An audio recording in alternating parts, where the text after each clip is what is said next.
realised that there was this site which was just a bare field, and that it could potentially lend itself quite well to a garden, but we had to sort of find out who controlled the land and how to get something off the ground.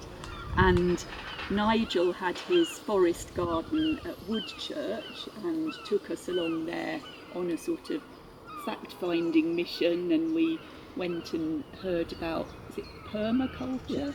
Yeah, the ways of growing different things at different levels.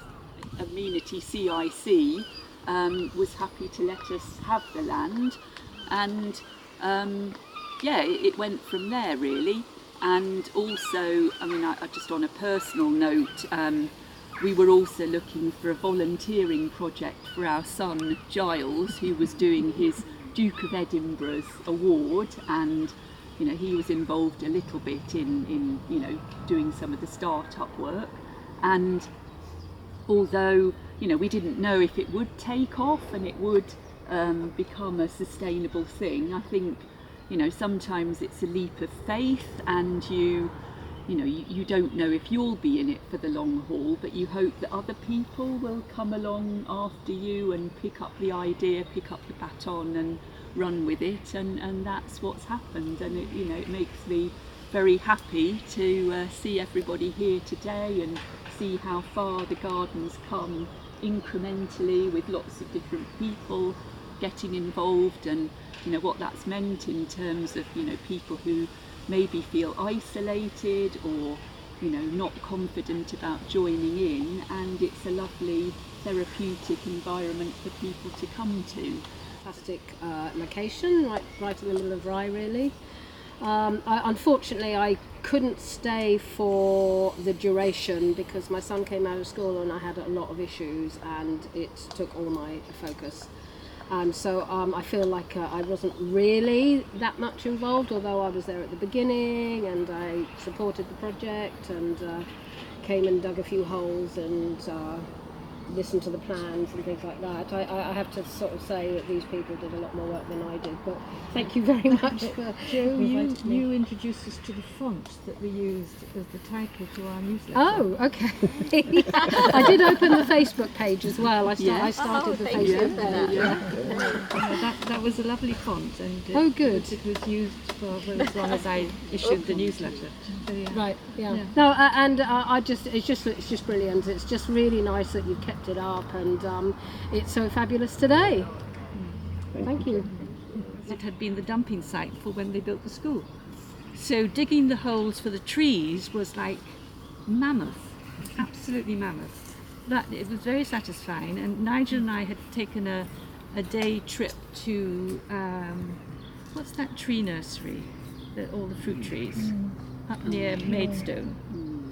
Somewhere, it's a huge fruit nursery.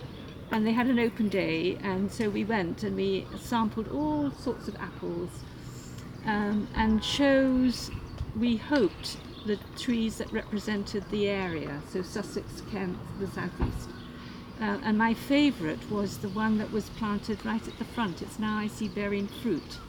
So it was it's got an association in the name with Rye. I can't remember what it was. Hopefully it has a sign on it now, because Nigel has done an amazing job, by the way. Dominique. I'm sorry, not Nigel. Sorry. Yes, so Dom and Finn actually have done an amazing job on these signs that you see all over the garden. So good. maybe it'll have a sign. Well, that's an innovation. That's great. And then the other thing I remember is getting the trees for the hedge from the Woodland Trust, and that tree planting day, the hedge day, which was great fun. There was a lot of us here.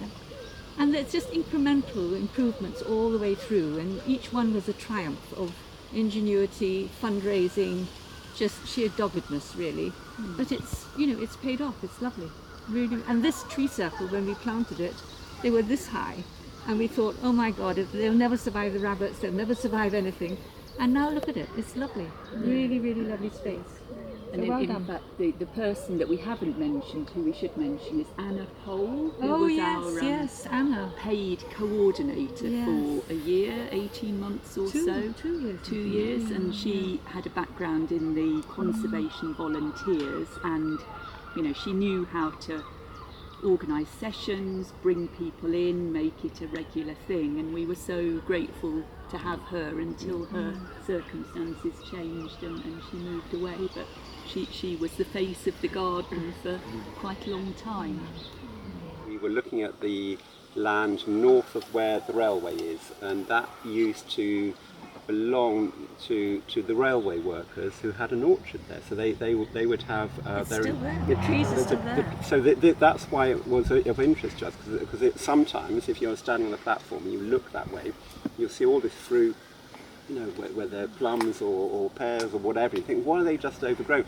So that was the railway workers' land, and it's kind of effectively landlocked because there's no access to it, and it came up for auction, and that was really quite exciting from my perspective, because there actually, we were one couple, but I think there were 3 other couples who had also sort of pledged to chip in to actually buying the land. So I was tasked to go up to London at auction to try and purchase this land. I've never been to auction before, you know, to then have to buy some land on behalf of others was quite sort of nerve-wracking. And I think was it 80,000? It was a huge sum of money. It was a huge sum of money, and it was just like, it's like, and there was one chap who kept on just outbidding me, and I think I pushed slightly above the limit, and I thought, no, I'm actually not being responsible here. So that sort of went away, and then the worry was, well, what will happen with that land? I mean, as it is, it's still sort of just empty, and I think it would be loosely labelled as a ransom orchard. yeah, it's kind of it's just in somebody's portfolio, and that's a bit weird. But as long as the trees aren't felled, I suppose we shouldn't worry, because it's got sort of a lot of biodiversity and habitat in it. So, and that would have been a very different approach from here, because we would have then cleared all the shrubland around those mature trees, and then would have had already an existing kind of set up. The proximity to the school, we should talk about the school, yes, and the proximity to the allotments. It's a lot about trying to make the most of that synergy, and Pip and I, we went into the schools, didn't we? That was with Sandra Sarkis to try and get the schools more interested. Because, well, actually, they did. There was a period, Yeah. a few months, when Sandra did bring the children over Yeah. for a session, maybe once a month, I can't remember. And they were very enthusiastic. They rampaged around the garden. They thought it was wonderfully full of fun, full of dirt, full of insects. And I think the teachers, when they got back into the school, were sort of tearing their hair out because they were so fired up. But it didn't last very long. Well, mainly because the school changed hands and it became this academy, and they weren't at all interested. So it all fell by the wayside. But it had been fun. And we had the brownies as well. We had the They brownies, came and we had regularly. Age UK, and who else came? Somebody else. I forget now. It's called so long ago. And the pandemic wrecked everything because the brownies closed. The Scouts closed, Age UK folded. So yes, it was very disastrous. But even during that period, Anna Pohl was still Yes. working for us, and Yes, even she when you're was. only allowed to have 2 people, we had Emma coming Yes. along with sessions with Anna, and I think that was good. So it was a tough time, and actually I note that Neil is here, and I want to just also acknowledge Neil's contribution as a long-standing committee member. You weren't one of the founder members, but you were a committee member for a long time, so thank you. And there are lots of other people. I just, that it's not just a handful of people. There are lots and lots of people who contribute to this in so many I ways. think our original mailing list was something like 80 strong. It Yeah, was phenomenal. yeah. But of course 80 never came to Garden, but they were interested, and that newsletter went out to them each and every time. Yeah. And from my point of view, I'm totally rubbish at gardening, and I still am. But I really enjoyed just from an architect's perspective. This kind of wasn't a drawing, and now look, it's here. And that's kind of gives me sort of almost. You're forgetting your role in the shed day. Shed Day? The shed day. What, when we put bossing people around? when That we, was no, pretty no, neat. I remember Yeah. the construction of the base. That's of the the- metal one, with, yeah. With Kyriakos. Oh, That was, two yeah. of that was you. my shed. Yeah. Yeah. My old Yeah. shed. Yes. Oh, the wooden one, yeah. Yeah, One the and- first and then the original metal one. one next Yeah. door to it. Yeah. That took all day. Yeah. And in many ways, for me, just seeing how it's evolved, and we've got these greenhouses and just what's happening now is just phenomenal. But it's mostly about people. I'm very grateful, in particular, to Catherine for getting grant funding, in particular for the toilet. That was a very big big ticket item, wasn't it? And quite sort of nerve-wracking, just to get that one over the line. But finding funding for this type of endeavour is quite easy, because it ticks a lot of boxes in terms of mental and physical well-being, connection with nature and environment and growing stuff, etc. And I think, but engaging with people, that's the most important thing to my mind.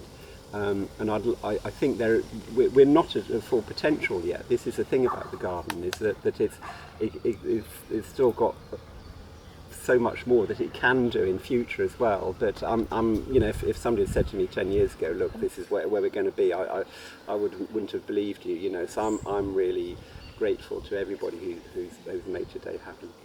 And that's me. You were here most of the time, Well, for months before anything really got started. yeah. Yeah.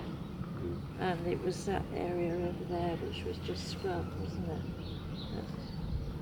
And I tried to cope with the rabbits. And yeah, we had to bury the wire deep down to stop them, because they could always get underneath it. Anyway, what is here now is wonderful compared to what was here. Yeah.